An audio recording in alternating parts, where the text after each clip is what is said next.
Hello everyone, welcome to my channel. हम पढ़ रहे हैं रियल नंबर, क्लास 10th का chapter 1 real number, exercise 1.2। Exercise 1.2 का क्वेश्चन नंबर 1 है, prove that root 5 is irrational number. आपको ये प्रूव करना है कि रूट 5 एक इरैशनल नंबर है। उधर देखते रहना, ठीक है। तो अगर आपको रूट 5 को एक इरैशनल प्रूफ करना है, उसके लिए हम क्या करेंगे, हम एज्यूम करेंगे कि रूट 5 एक रैशनल नंबर है। तो हम ऐसा एज्यूम करते हैं कि रूट 5 एक रैशनल नंबर, तो हम लिखेंगे let root 5 is a rational number. अगर रूट 5 रैशनल नंबर है तो उसको हम p बाई क्यू के फॉर्म में लिख सकते हैं, ठीक है। तो root 5 equals to p by q. अब यहाँ पे जो p और q है, यहाँ पर जो p एंड q है, ये दोनों को प्राइम नंबर है। p एंड q आर को प्राइम नंबर। को प्राइम नंबर क्या होते हैं? को प्राइम नंबर ऐसे नंबर्स होते हैं जिनके बीच में कोई भी कॉमन फैक्टर नहीं होता। जैसे मैंने बोला 2 और 3, तो 2 और 3 को प्राइम नंबर है। तो को प्राइम नंबर ऐसे नंबर्स का पेयर होता है जिनमें सिर्फ और सिर्फ एक ही नंबर कॉमन होता है, वो होता है 1। तो 1 के अलावा कुछ और उनमें कॉमन फैक्टर नहीं होता। जैसे अगर मैं 2 के फैक्टर लिखूं तो 1 और 2 आएगा, और अगर मैं 3 के फैक्टर लिखूं तो 1 और 3 आएगा, है ना। तो इन दोनों नंबर्स के पेयर में सिर्फ 1 एक कॉमन फैक्टर है, इसके अलावा और कोई भी कॉमन फैक्टर नहीं है। इसीलिए वो दोनों किसी भी सेम टेबल में नहीं आते या सेम नंबर से डिवाइड नहीं हो सकते। पी एंड क्यू को प्राइम नंबर है, इनमें 1 के अलावा कोई और कॉमन फैक्टर नहीं होगा, इसीलिए पी एंड क्यू किसी भी कॉमन नंबर से डिवाइड नहीं होंगे, ठीक है। अब यहाँ पे हम क्या करते हैं, नेक्स्ट स्टेप में स्क्वायरिंग बोथ साइड। अब हमें क्या करना है, दोनों तरफ स्क्वायरिंग करनी है। तो अगर हम दोनों तरफ स्क्वायरिंग करेंगे तो इधर हो जाएगा रूट 5 का स्क्वायर और इधर हो जाएगा p बाई क्यू का होल स्क्वायर। अब अगर मैं ये स्क्वायर करूं तो यहाँ पर ये रूट से स्क्वायर कैंसिल, यहाँ जाएगा 5, यहाँ पर आ जाएगा p का स्क्वायर और ये हो जाएगा q का स्क्वायर, ठीक है। p बाई क्यू का होल स्क्वायर हो जाएगा p स्क्वायर q स्क्वायर, ये हो गया। अब यहाँ पर नेक्स्ट स्टेप में मैं क्या करूंगी, q को 5 की जगह पे भेज दूंगी और 5 को q की जगह पे ले आऊंगी। तो q square equal to p square by 5 हो जाएगा। ये इक्वेशन 1 है। अब स्क्वायर अगर 5 से डिवाइड हो सकता है तो p भी 5 से डिवाइड हो जाएगा, है ना।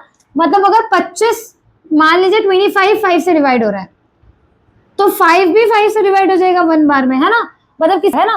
तो अगर 5 डिवाइड कर रहा है, अगर 5 p स्क्वायर को डिवाइड कर सकता है देन 5p को भी डिवाइड कर देगा।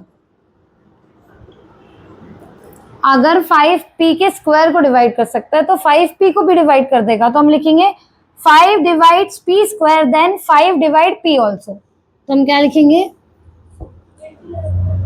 5 divide p square then 5 divide p also, ठीक है।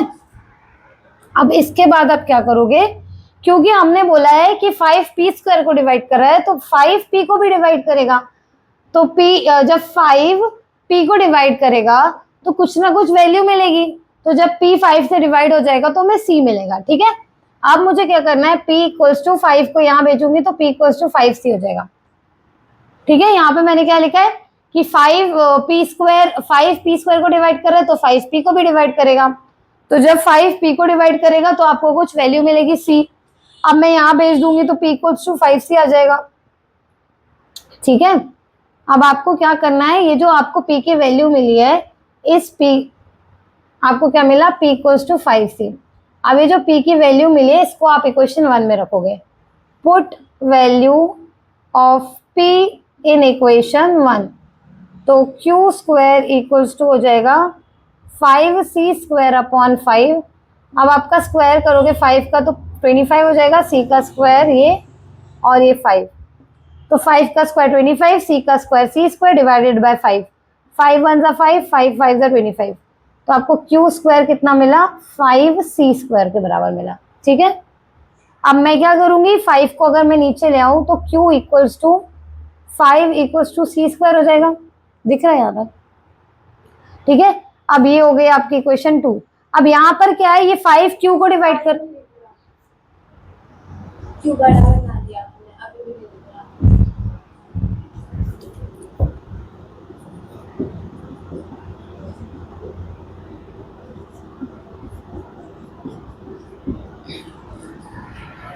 ठीक है, चलो यार तुम्हारी जय हो जाए। तो हमने क्या देखा यहाँ पर कि 5q स्क्वायर को डिवाइड कर रहा है। अगर 5q स्क्वायर को डिवाइड कर रहा है तो 5q को भी डिवाइड करेगा। अब इस इक्वेशन 2 से देखिए, इक्वेशन 2 और 1 को अगर हम कंपेयर करते हैं तो यहाँ पर p भी 5 से डिवाइड हो जा रहा है और यहाँ पर q भी 5 से डिवाइड हो जा रहा है। यहाँ पर p भी 5 से डिवाइड हो जा रहा है, यहाँ पर q भी 5 से डिवाइड हो जा रहा है। मतलब p और q दोनों 5 से डिवाइड हो जा रहे हैं। इसका मतलब 5 दोनों का कॉमन फैक्टर हुआ, है ना। क्या लिखेंगे, p and q both are divided by 5, है ना। p और q दोनों ही 5 से डिवाइड हो रहा है। It means they have 5 as common factor. तो इसका मतलब दोनों का कॉमन फैक्टर 5 है ना। p and q both are divided by 5, it means that they have 5 as common factor। जब p और q दोनों ही 5 से डिवाइड हो जा रहे हैं, इसका मतलब दोनों का कॉमन फैक्टर 5 हुआ। पर हमने तो यहाँ पर पढ़ा था, ये एज्यूम किया था कि p और q तो को प्राइम नंबर है और को प्राइम नंबर के कोई भी कॉमन फैक्टर नहीं हो सकते। तो यहाँ पर हमारा एजम्पशन क्या हो गया है, रॉन्ग। तो यहाँ पे ये दिख रहा है, hence our assumption, this makes our assumption wrong.